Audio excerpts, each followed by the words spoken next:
بسم الله الرحمن الرحيم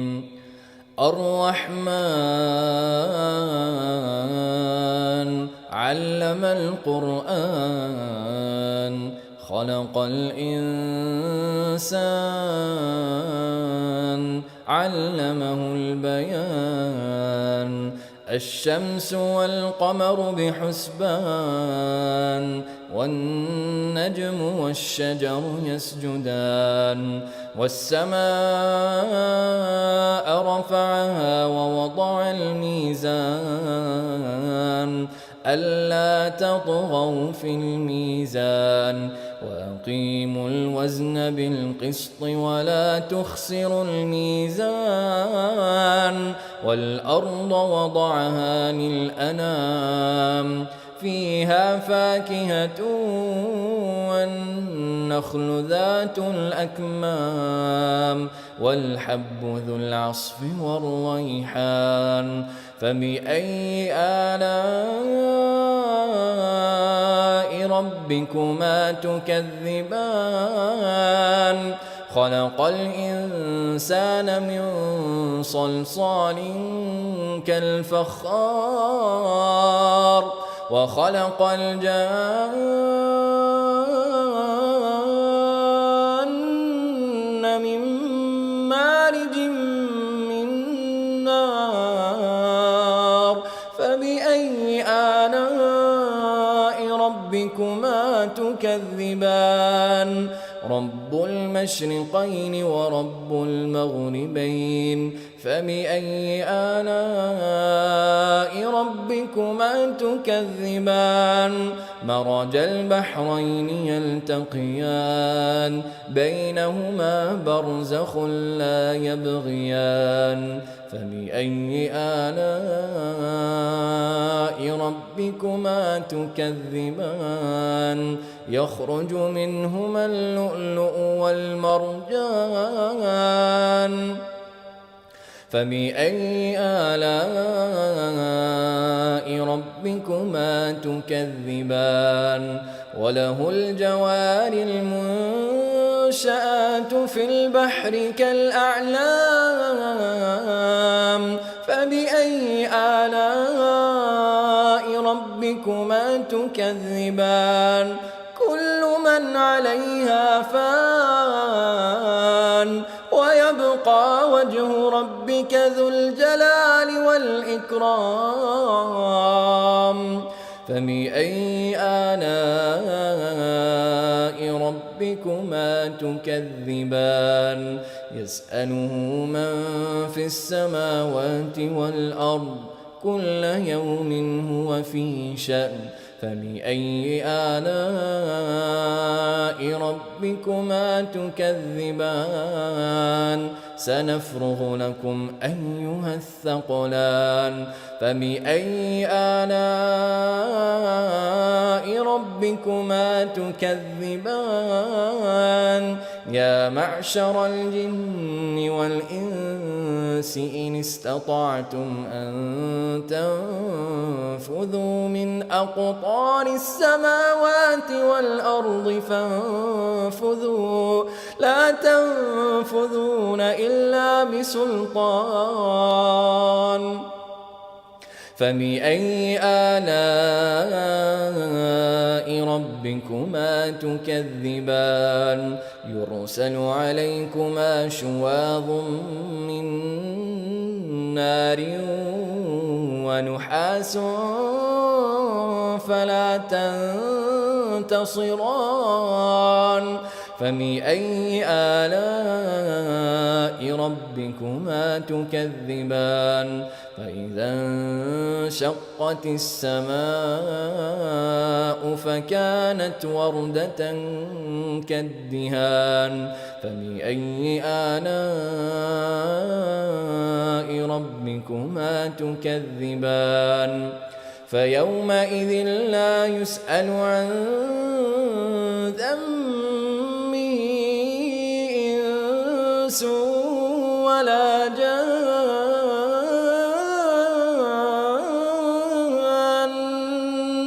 فبأي آلاء ربكما ربكما تكذبان يعرف المجرمون بسيماهم فيؤخذ بالنواصي والأقدام فبأي آلاء ربكما تكذبان هذه جهنم التي يكذب بها المجرمون يطوفون بينها وبين حميم آن فبأي آلاء ربكما تكذبان ولمن خاف مقام ربه جنتان فبأي آلاء ربكما تكذبان ذواتا أفنان فبأي آلاء ربكما تكذبان فيهما عينان تجريان فبأي آلاء ربكما تكذبان فيهما من كل فاكهة زوجان فبأي آلاء ربكما تكذبان متكئين على فرش بطائنها من استبرق وجنى الجنتين دان فبأي آلاء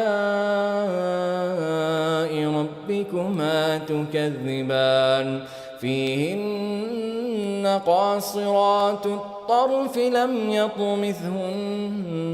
إنس قبلهم ولا جان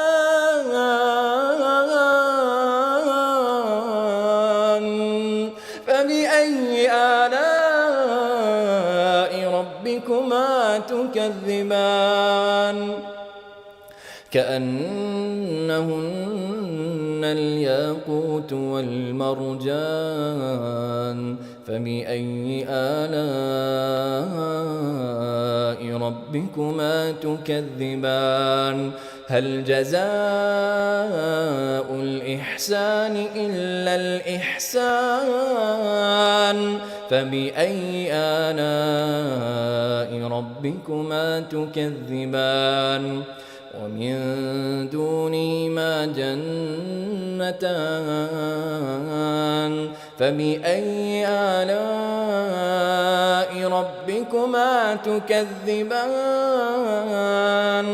مدهامتان فبأي آلاء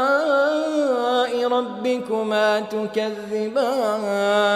فيهما عينان نضاختان فبأي آلاء ربكما تكذبان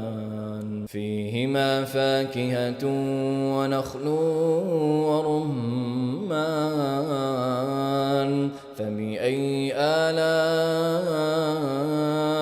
ربكما تكذبان فيهن خيرات حسان فبأي آلاء ربكما تكذبان حور مقصورات في الخيام فبأي آلاء ربكما تكذبان لم يطمثهن إنس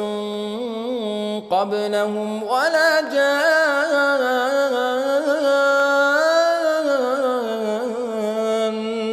فبأي آلاء ربكما تكذبان متكئين متكئين على رفرف خضر وعبقري حسان فبأي آلاء ربكما تكذبان تبارك اسم ربك ذي الجلال والإكرام بسم الله الرحمن الرحيم ياسين والقرآن الحكيم إنك لمن المرسلين على صراط مستقيم تنزيل العزيز الرحيم لتنذر قوما ما أنذر آباؤهم فهم غافلون لقد حق القول على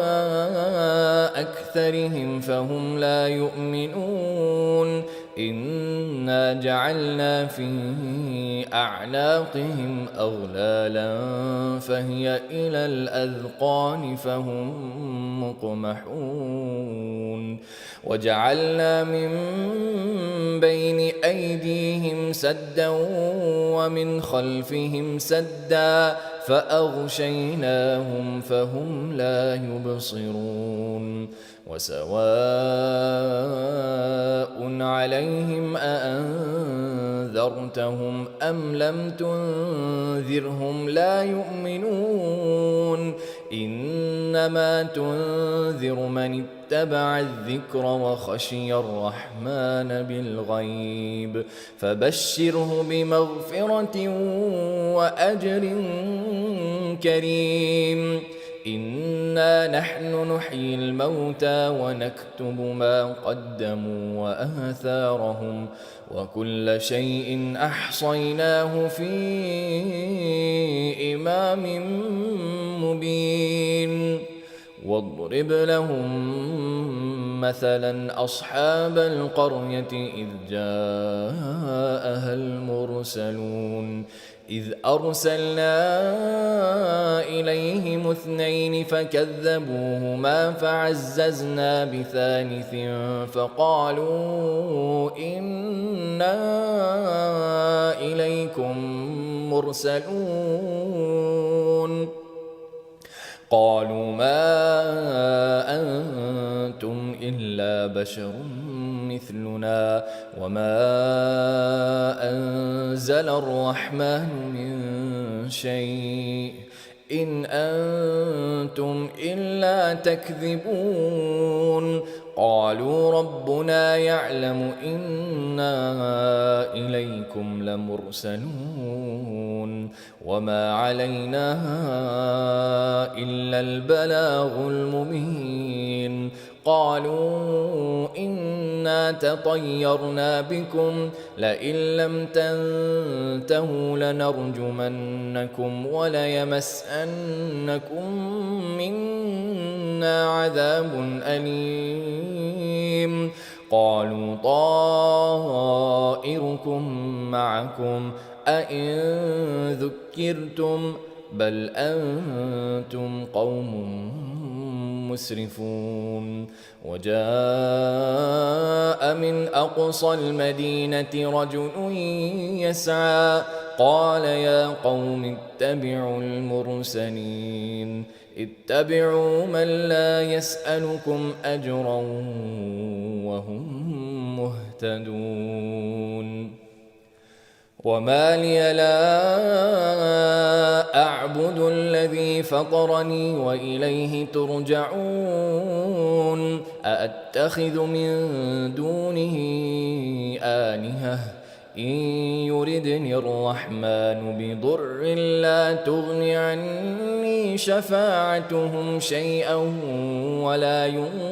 ينقذون إني إذا لفي ضلال مبين إني آمنت بربكم فاسمعون قيل ادخل الجنة قال يا ليت قومي يعلمون بما غفرني ربي وجعلني من المكرمين وما أنزلنا على قومه من بعده من جند من السماء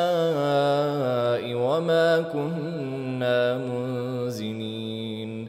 إن كانت إلا صيحة واحدة فإذا هم خامدون يا حسرة على العباد ما يأتيهم من رسول إلا كانوا به يستهزئون ألم يروا كم أهلكنا قبلهم من القرون أنهم إليهم لا يرجعون وإن كل لما جميع لدينا محضرون وآية لهم الأرض الميتة أحييناها وأخرجنا منها حبا فمنه يأكلون وجعلنا فيها جنات من نخيل وأعناب وفجرنا فيها من العيون ليأكلوا من ثمره وما عملته أيديهم أفلا يشكرون سبحان الذي خلق الأزواج كلها مما تنبت الأرض ومن أنفسهم ومما لا يعلمون وآية لهم الليل نسلخ منه النهار فإذا هم مظلمون والشمس تجري لمستقر لها ذلك تقدير العزيز العليم والقمر قدرناه منازل حتى عاد كالعرجون القديم لا الشمس ينبغي لها أن تدرك القمر ولا الليل سابق النهار وكل في فلك يسبحون وآية لهم أنا حملنا ذريتهم في الفلك المشحون وخلقنا لهم من مثله ما يركبون وإن نشأ نغرقهم فلا صريخ لهم ولا هم ينقذون إلا رحمة منا ومتاعا إلى حين وإذا قيل لهم اتقوا ما بين أيديكم وما خلفكم لعلكم ترحمون وما تأتيهم من آية من آيات ربهم إلا كانوا عنها معرضين وإذا قيل لهم أنفقوا مما رزقكم الله قال الذين كفروا للذين آمنوا أنطعم من لو يشاء الله أطعمه إن أنتم إلا في ضلال مبين ويقولون متى هذا الوعد إن كنتم صادقين ما ينظرون إلا صيحة واحدة تأخذهم وهم يخصمون فلا يستطيعون توصية ولا إلى أهلهم يرجعون ونفخ في الصور فإذا هم من الأجداث إلى ربهم ينسلون قالوا يا ويلنا من بعثنا من مرقدنا هذا ما وعد الرحمن وصدق المرسلون إن كانت إلا صيحة واحدة فإذا هم جميع لدينا محضرون فاليوم لا تظلم نفس شيئا ولا تجزون إلا ما كنتم تعملون إن أصحاب الجنة اليوم في شغل فاكهون هم وأزواجهم في ظلال على الأرائك متكئون لهم فيها فاكهة ولهم ما يدعون سلام قولا من رب رحيم وامتازوا اليوم أيها المجرمون ألم أعهد إليكم يا بني آدم ألا تعبدوا الشيطان إنه لكم عدو مبين وأن اعبدوني هذا صراط مستقيم ولقد أضل منكم جبلا كثيرا أفلم تكونوا تعقلون هذه جهنم التي كنتم توعدون اصلوها اليوم بما كنتم تكفرون اليوم نختم على أفواههم وتكلمنا أيديهم وتشهد أرجلهم بما كانوا يكسبون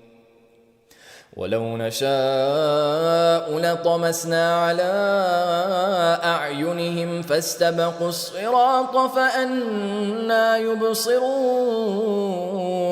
ولو نشاء لمسخناهم على مكانتهم فما استطاعوا مضيا ولا يرجعون ومن نعمره ننكسه في الخلق أفلا يعقلون وما علمناه الشعر وما ينبغي له إن هو إلا ذكر وقرآن مبين لينذر من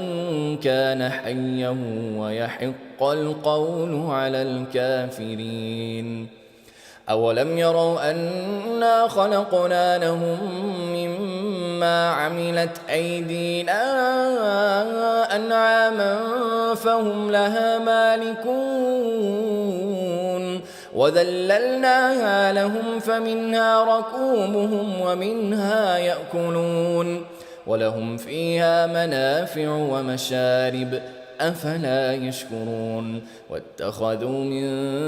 دون الله آلهة لعلهم ينصرون لا يستطيعون نصرهم وهم لهم جند محضرون فلا يحزنك قولهم إنا نعلم ما يسرون وما يعلنون أولم ير الإنسان أنا خلقناه من نطفة فإذا هو خصيم مبين وضرب لنا مثلا ونسي خلقه قال من يحيي العظام وهي رميم قل يحييها الذي أنشأها أول مرة وهو بكل خلق عليم الذي جعل لكم من الشجر الأخضر نارا فإذا أنتم منه توقدون أوليس الذي خلق السماوات والأرض بقادر على أن يخلق مثلهم بلى وهو الخلاق العليم إنما أمره إذا أراد شيئا أن يقول له كن فيكون فسبحان الذي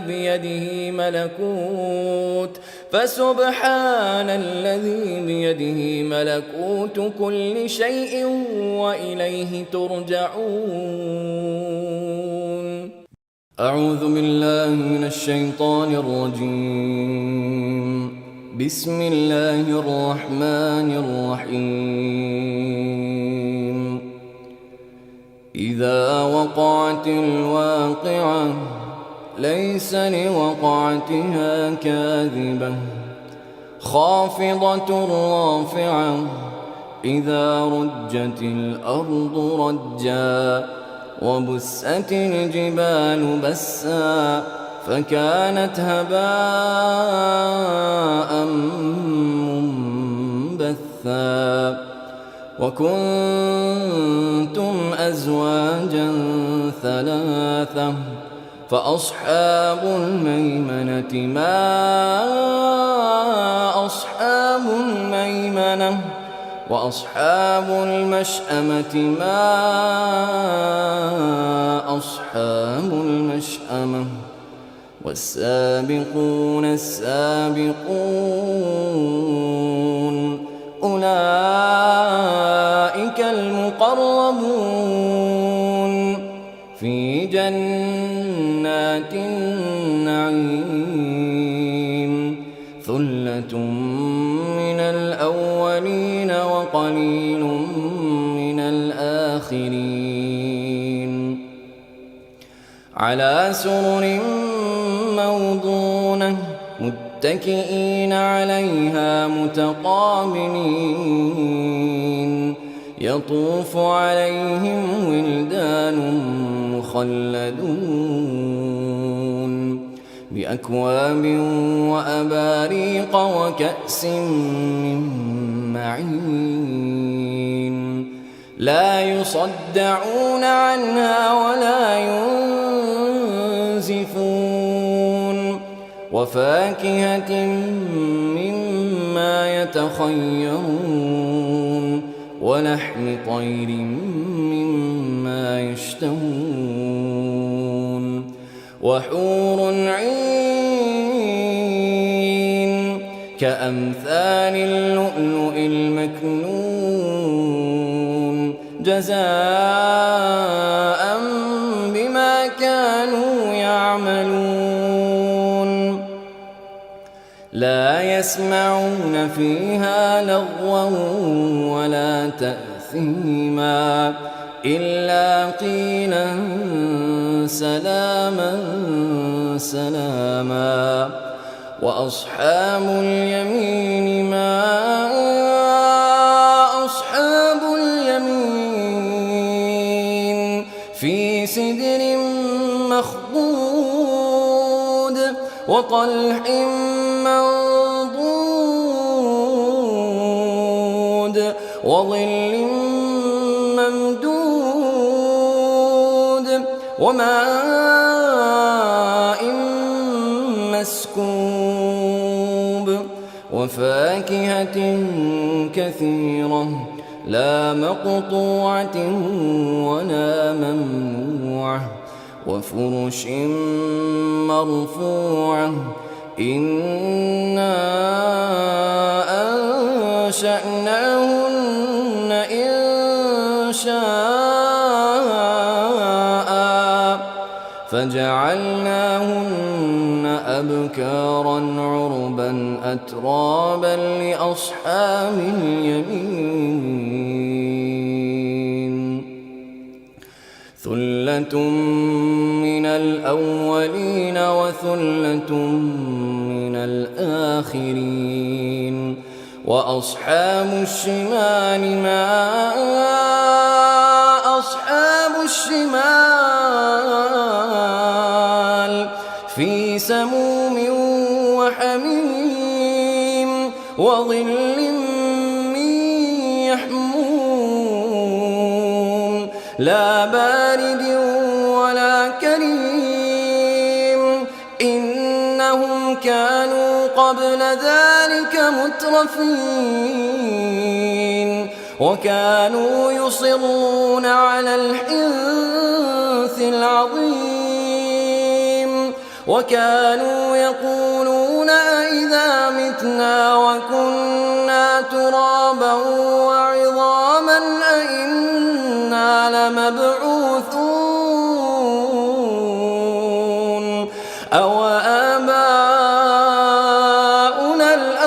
الأولون قل إن الأولين والآخرين لمجموعون إلى ميقات يوم معلوم ثم إنكم أيها الضالون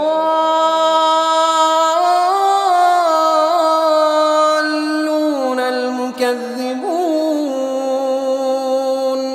لآكلون من شجر من زقوم فمالئون منها البطون فشاربون عليه من الحميم فشاربون شرب الهيم هذا نزلهم يوم الدين نحن خلقناكم فلولا تصدقون أفرأيتم ما تمنون أأنتم تخلقونه أم نحن الخالقون نحن قدرنا بينكم الموت وما نحن بمسبوقين على أن نبدل أمثالكم وننشئكم فيما لا تعلمون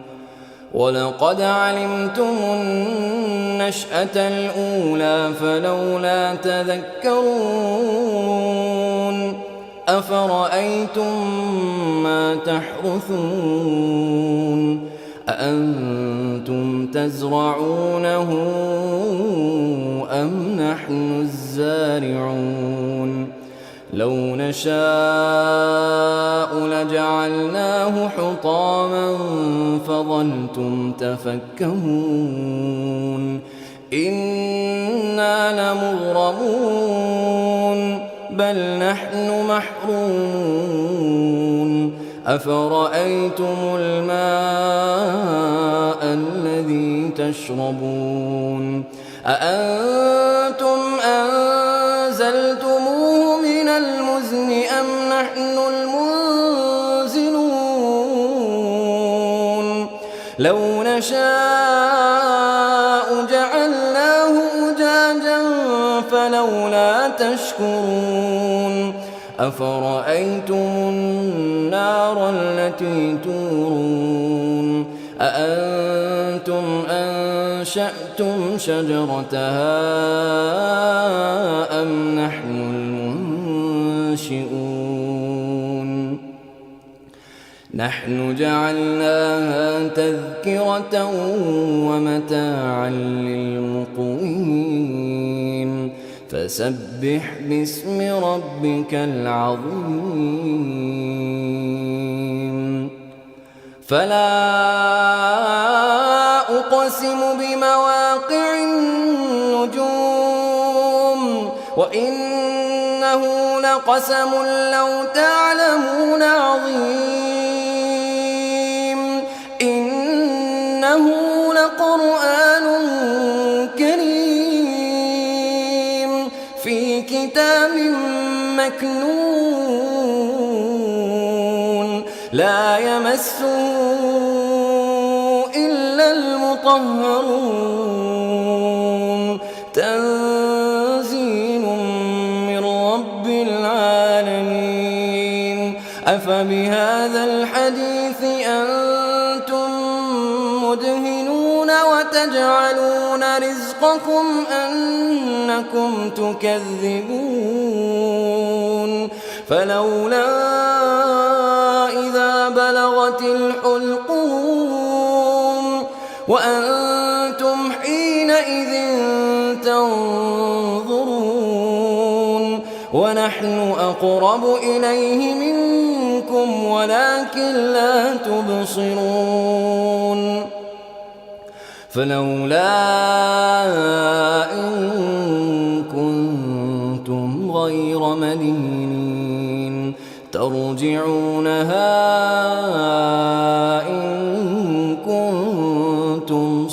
الصادقين. فأما إن كان من المقربين فروح وريحان وجنة نعيم. وأما إن كان من أصحاب اليمين فسلام لك من أصحاب اليمين. وأما إن كان من المكذبين الضالين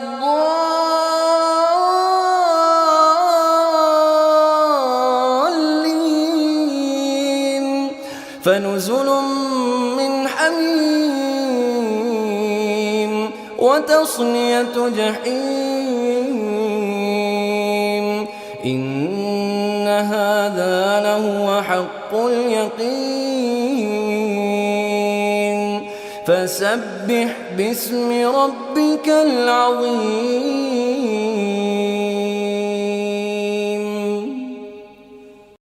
بسم الله الرحمن الرحيم. تبارك الذي بيده الملك وهو على كل شيء قدير. الذي خلق الموت والحياة ليبلوكم أيكم أحسن عملا وهو العزيز الغفور. الذي خلق 7 سماوات طباقا ما ترى في خلق الرحمن من تفاوت فارجع البصر هل ترى من فطور ثم ارجع البصر كرتين ينقلب إليك البصر خاسئا وهو حسير. ولقد زينا السماء الدنيا بمصابيح وجعلناها رجوما للشياطين وأعتدنا لهم عذاب السعير. وللذين كفروا بربهم عذاب جهنم وبئس المصير. إذا ألقوا فيها سمعوا لها شهيقا وهي تفور تكاد تميز من الغيظ كلما ألقي فيها فوج سألهم خزنتها ألم يأتكم نذير قالوا بلى قد جاءنا نذير فكذبنا وقلنا ما نزل الله من شيء إن أنتم إلا في ضلال كبير. وقالوا لو كنا نسمع أو نعقل ما كنا في أصحاب السعير فاعترفوا بذنبهم فسحقا لأصحاب السعير. إن الذين يخشون ربهم بالغيب لهم مغفرة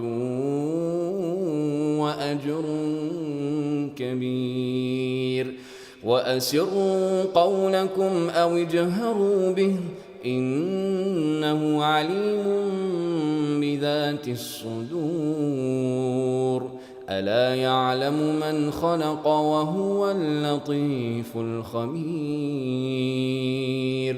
هو الذي جعل لكم الأرض ذلولا فامشوا في مناكبها وكلوا من رزقه وإليه النشور. أأمنتم من في السماء أن يخسف بكم الأرض فإذا هي تمور أم أمنتم من في السماء أن يرسل عليكم حاصبا فستعلمون كيف نذير ولقد كذب الذين من قبلهم فكيف كان نكير أولم يروا إلى الطير فوقهم صافات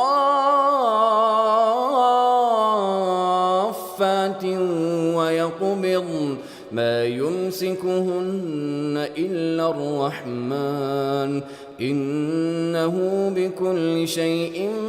بصير أمن هذا الذي هو جند لكم ينصركم من دون الرحمن إن الكافرون إلا في غرور أمن هذا الذي يرزقكم إن أمسك رزقه بل لجوا في عتو ونفور أفمن يمشي مكبا على وجهه أهدى أمن يمشي سويا على صراط مستقيم قل هو الذي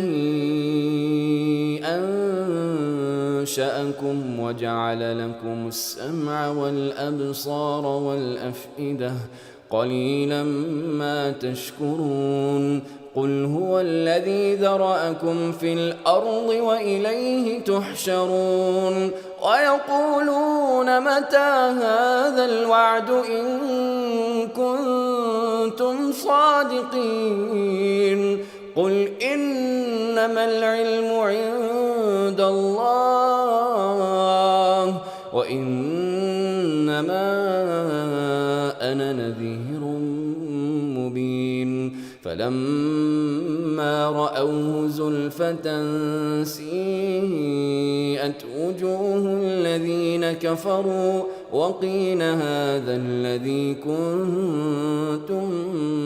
به تدعون قل أرأيتم إن أهلكني الله ومن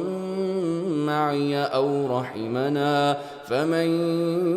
يجير الكافرين من عذاب أليم قل هو الرحمن آمنا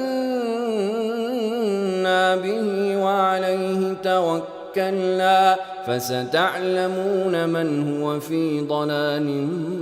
مبين قل أرأيتم إن أصبح ماؤكم غورا فمن يأتيكم بماء معين بسم الله الرحمن الرحيم الحمد لله الذي أنزل على عبده الكتاب ولم يجعل له عوجا قيما لينذر بأسا شديدا من لدنه ويبشر المؤمنين الذين يعملون الصالحات أن لهم أجرا حسنا ماكثين فيه أبدا وينذر الذين قالوا اتخذ الله ولدا ما لهم به من علم ولا لآبائهم كبرت كلمة تخرج من أفواههم إن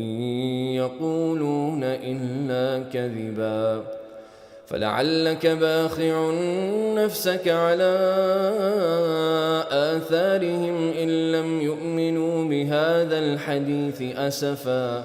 إنا جعلنا ما على الأرض زينة لها لنبلوهم أيهم أحسن عملا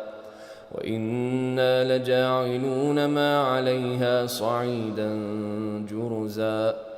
أم حسبت أن أصحاب الكهف والرقيم كانوا من آياتنا عجبا إذ أوى الفتية إلى الكهف فقالوا ربنا آتنا من لدنك رحمة وهيئ لنا من أمرنا رشدا فضربنا على آذانهم في الكهف سنين عددا ثم بعثناهم لنعلم أي الحزبين أحصى لما لبثوا أمدا نحن نقص عليك نبأهم بالحق إنهم فتية آمنوا بربهم وزدناهم هدى وربطنا على قلوبهم إذ قاموا فقالوا ربنا رب السماوات والأرض لن ندعو من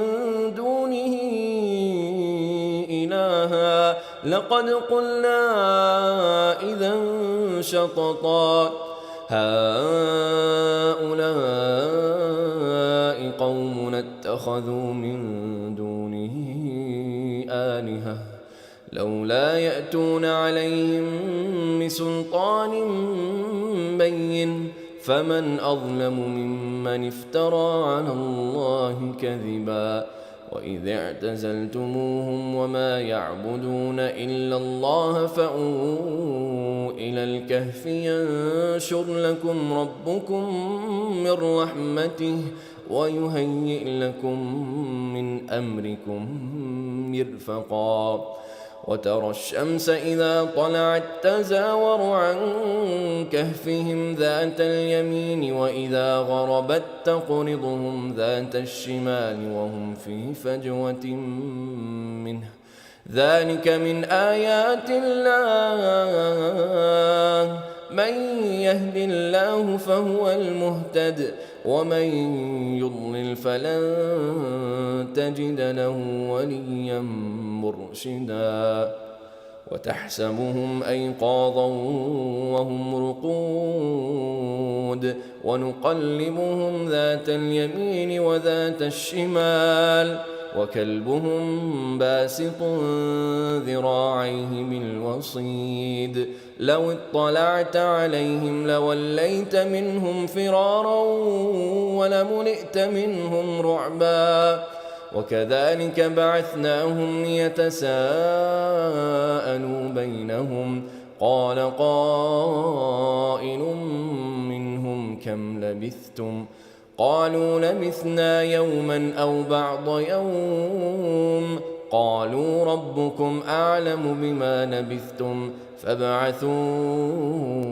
أحدكم بورقكم هذه إلى المدينة فلينظر أيها أزكى طعاما فليأتكم برزق منه وليتلطف ولا يشعرن بكم أحدا إنهم إن يظهروا عليكم يرجموكم أو يعيدوكم في ملتهم ولن تفلحوا إذن أبدا وكذلك أعثرنا عليهم ليعلموا أن وعد الله حق وأن الساعة لا ريب فيها إذ يتنازعون بينهم أمرهم فقالوا ابنوا عليهم بنيانا ربهم أعلم بهم قال الذين غلبوا على أمرهم لنتخذن عليهم مسجدا سيقولون ثلاثة رابعهم كلبهم ويقولون خمسة سادسهم كلبهم رجما بالغيب ويقولون سبعة وثامنهم كلبهم قل ربي أعلم بعدتهم ما يعلمهم إلا قليل فلا تمار فيهم إلا مراء ظاهرا ولا تستفت فيهم منهم أحدا ولا تقولن لشيء إني فاعل ذلك غدا إلا أن يشاء الله واذكر ربك إذا نسيت وقل عسى أن يهديني ربي لأقرب من هذا رشدا ولبثوا في كهفهم 300 سنين وازدادوا 9 قل الله أعلم بما لبثوا له غيب السماوات والأرض أبصر به وأسمع ما لهم من دونه من ولي ولا يشرك في حكمه أحدا واتل ما أوحي إليك من كتاب ربك لا مبدل لكلماته ولن تجد من دونه ملتحدا واصبر نفسك مع الذين يدعون ربهم بالغداة والعشي يريدون وجهه ولا تعد عيناك عنهم تريد زينة الحياة الدنيا ولا تطع من أغفلنا قلبه عن ذكرنا واتبع هواه وكان أمره فرطا وقل الحق من ربكم فمن شاء فليؤمن ومن شاء فليكفر إنا أعتدنا للظالمين نارا أحاط بهم سرادقها وإن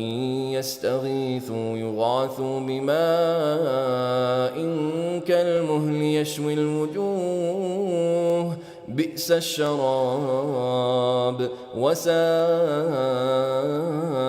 مرتفقا إن الذين آمنوا وعملوا الصالحات إنا لا نضيع أجر من أحسن عملا أولئك لهم جنات عدن تجري من تحتهم الأنهار يحلون فيها من أساور من ذهب ويلبسون ثيابا خضرا من سندس واستبرق متكئين فيها على الأرائك نعم الثواب وحسنت مرتفقا واضرب لهم مثل الرجلين جعلنا لأحدهما جنتين من أعناب وحففناهما بنخل وجعلنا بينهما زرعا كلتا الجنتين آتت أكلها ولم تظلم منه شيئا وفجرنا خلالهما نهرا وكان له ثمر فقال لصاحبه وهو يحاوره أنا أكثر منك مالا وأعز نفرا ودخل جنته وهو ظالم لنفسه قال ما أظن أن تبيد هذه أبدا وما أظن الساعة قائمة ولئن رددت إلى ربي لأجدن خيرا منها منقلبا قال له صاحبه وهو يحاوره أكفرت بالذي خلقك من تراب ثم من نطفة ثم سواك رجلا لكن هو الله ربي ولا أشرك بربي أحدا ولولا إذ دخلت جنتك قلت ما شاء الله لا قوة إلا بالله إن ترني أنا أقل منك مالا وولدا فعسى ربي أن يؤتيني خيرا من جنتك ويرسل عليها حسبانا من السماء فتصبح صعيدا زلقا أو يصبح ماؤها غورا فلن تستطيع له طلبا وأحيط بثمره فأصبح يقلب كفيه على ما أنفق فيها وهي خاوية على عروشها ويقول يا ليتني لم أشرك بربي أحدا ولم تكن له فئة ينصرونه من دون الله وما كان منتصرا هنالك الولاية لله الحق هو خير ثوابا وخير عقبا واضرب لهم مثل الحياة الدنيا كماء إن أنزلناه من السماء فاختلط به نبات الأرض فأصبح هشيما تذروه الرياح وكان الله على كل شيء مقتدرا المال والبنون زينة الحياة الدنيا والباقيات الصالحات خير عند ربك ثوابا وخير أملا ويوم نسير الجبال وترى الأرض بارزة وحشرناهم فلم نغادر منهم أحدا وعرضوا على ربك صفا لقد جئتمونا كما خلقناكم أول مرة بل زعمتم أن لن نجعل لكم موعدا ووضع الكتاب فترى المجرمين مشفقين مما فيه ويقولون يا ويلتنا ما لهذا الكتاب لا يغادر صغيرة ولا كبيرة إلا أحصاها ووجدوا ما عملوا حاضرا ولا يظلم ربك أحدا وإذ قلنا للملائكة اسجدوا لآدم فسجدوا إلا إبليس كان من الجن ففسق عن أمر ربه أفتتخذونه وذريته أولياء من دوني وهم لكم عدو بئس للظالمين بدلا ما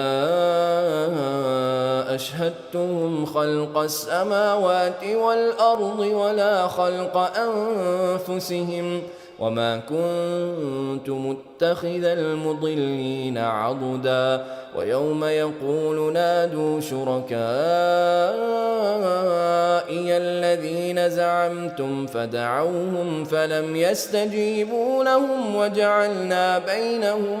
موبقا ورأى المجرمون النار فظنوا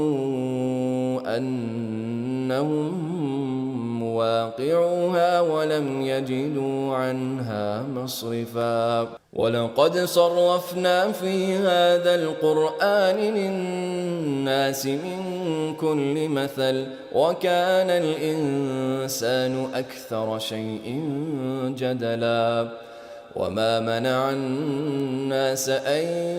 يؤمنوا إذ جاءهم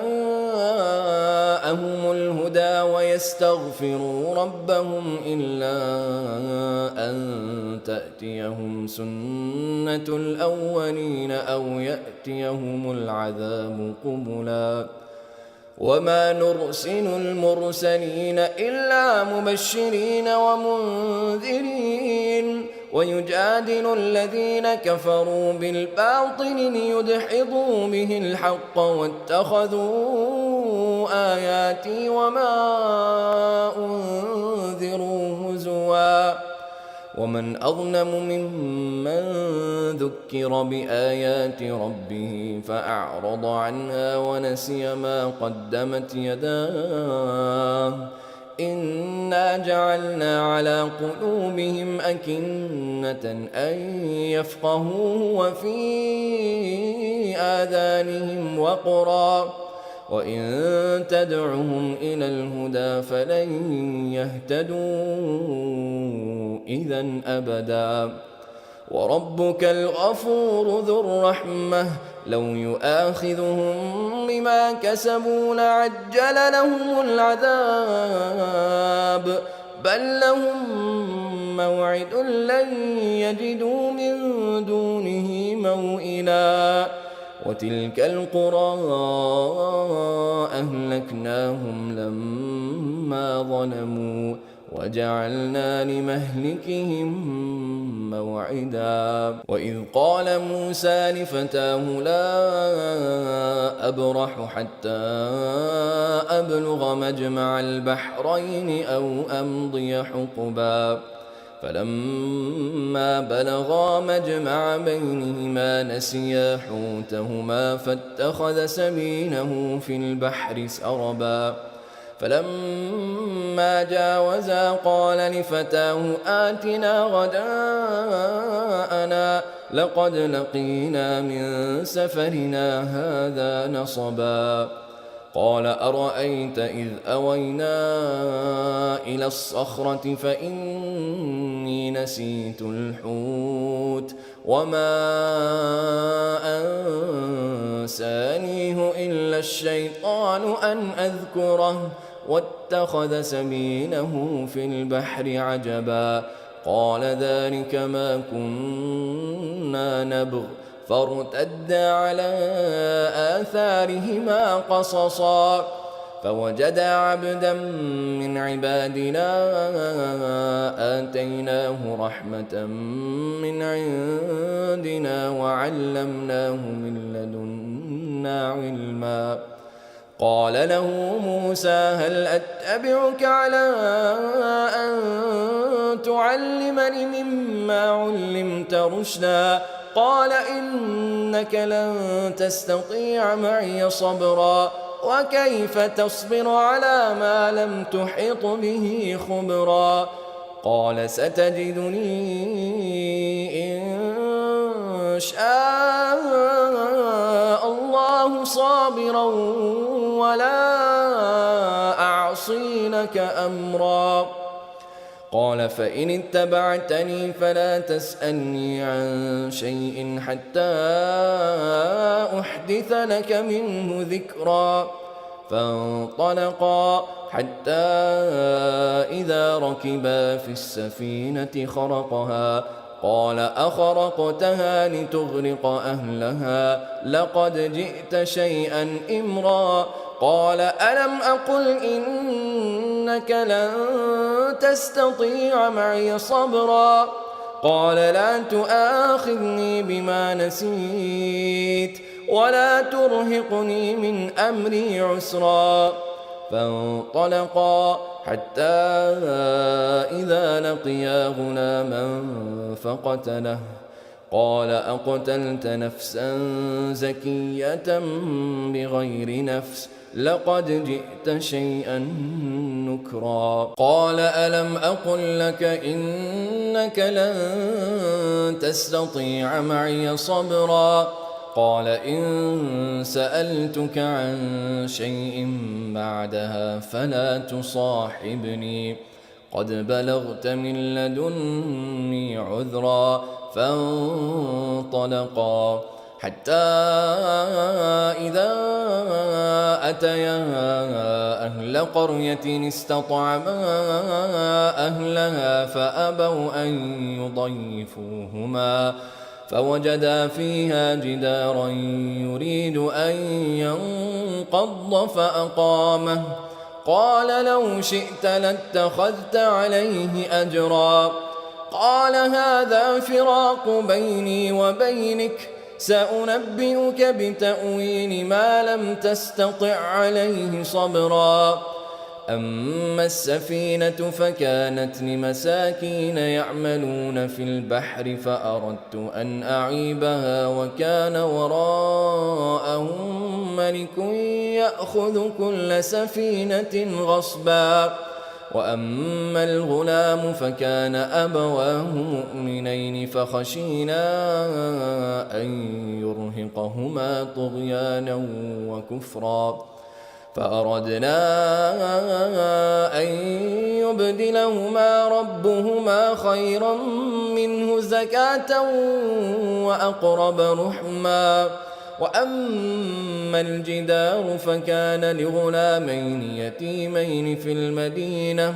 وكان تحته كنز لهما وكان أبوهما صالحا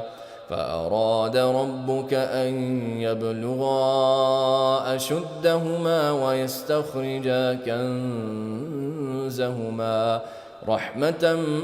من ربك وما فعلته عن أمري ذلك تأويل ما لم تسطع عليه صبرا. ويسألونك عن ذي القرنين قل سأتلو عليكم منه ذكرا إنا مكنا له في الأرض وآتيناه من كل شيء سببا فأتبع سببا حتى إذا بلغ مغرب الشمس وجدها تغرب في عين حمئة ووجد عندها قوما قلنا يا ذا القرنين إما أن تعذب وإما أن تتخذ فيهم حسنا قال أما من ظلم فسوف نعذبه ثم يرد إلى ربه فيعذبه عذابا نكرا وأما من آمن وعمل صالحا فله جزاء الحسنى وسنقول له من أمرنا يسرا ثم أتبع سببا حتى إذا بلغ مطلع الشمس وجدها تطلع على قوم لم نجعل لهم من دونها سترا كذلك وقد أحطنا بما لديه خبرا ثم أتبع سببا حتى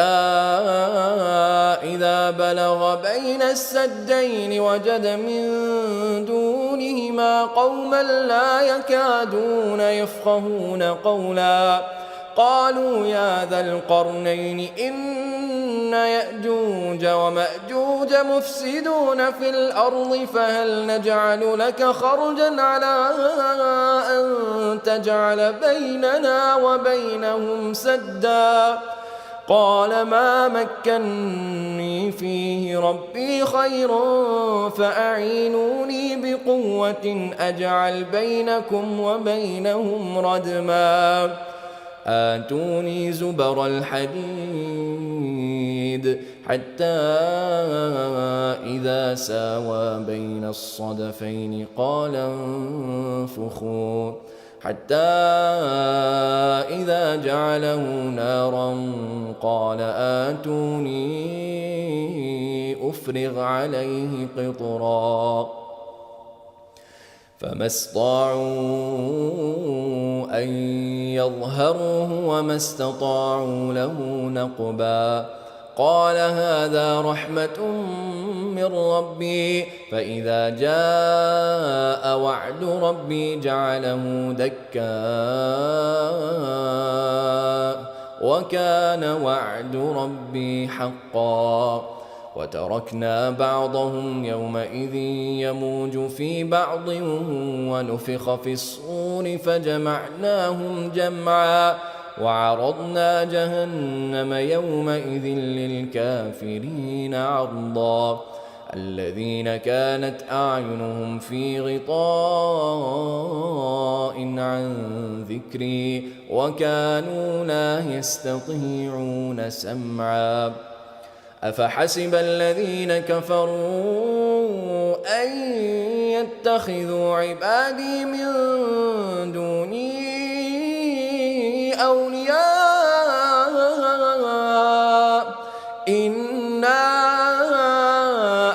وأعتدنا جهنم للكافرين نزلا قل هل ننبئكم بالأخسرين أعمالا الذين ضل سعيهم في الحياة الدنيا وهم يحسبون أنهم يحسنون صنعا أولئك الذين كفروا بآيات ربهم ولقائه فحبطت أعمالهم فلا نقيم لهم يوم القيامة وزنا ذلك جزاؤهم جهنم بما كفروا واتخذوا آياتي ورسلي هزوا إن الذين آمنوا وعملوا الصالحات كانت لهم جنات الفردوس نزلا خالدين فيها لا يبغون عنها حولا قل لو كان البحر مدادا لكلمات ربي لنفد البحر قبل أن تنفد كلمات ربي ولو جئنا بمثله مددا قل إنما أنا بشر مثلكم يوحى إلي أنما إلهكم إله واحد فمن كان يرجو لقاء ربه فليعمل عملا صالحا ولا يشرك بعبادة ربه أحدا.